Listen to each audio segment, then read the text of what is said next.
After the gunman emptied his magazine at him, he instantly simulated every possible outcome for himself. You have one way out of this.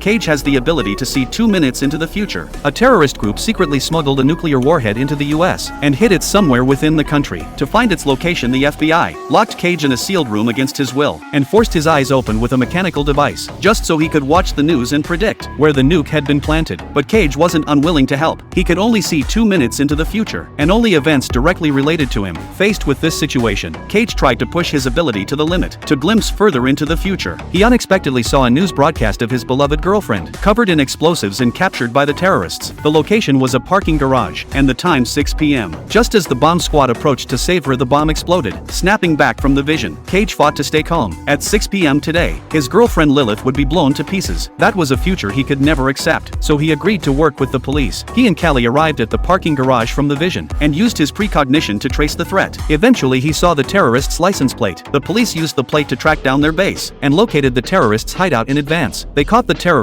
just as they were leaving, taking them by surprise. A fierce gunfight broke out instantly, but with Cage's foresight, no hidden terrorist could escape detection. The terrorist leader took Lilith hostage and fled into the ship. Cage followed with heavily armed troops at his side. Thanks to his predictions, even the C4 explosives set around corners were detected by Cage beforehand. As Cage approached one corner, a bullet hit him in the chest. Luckily, it was just a vision of the future. Forewarned special forces immediately took out the hidden sniper. Cage's power isn't just foresight, it's more like simulating the future, as if splitting himself into infinite versions to experience every path. In just moments, he mapped out the entire interior of the ship. One version of him finally found Lilith. When Cage and Callie cornered the terrorist leader, he still tried to resist, but under Cage's foresight, he ended up dead by Callie's gun. However, when they opened the container meant to hold the nuke, it was completely empty. Clearly the warhead had already been moved elsewhere.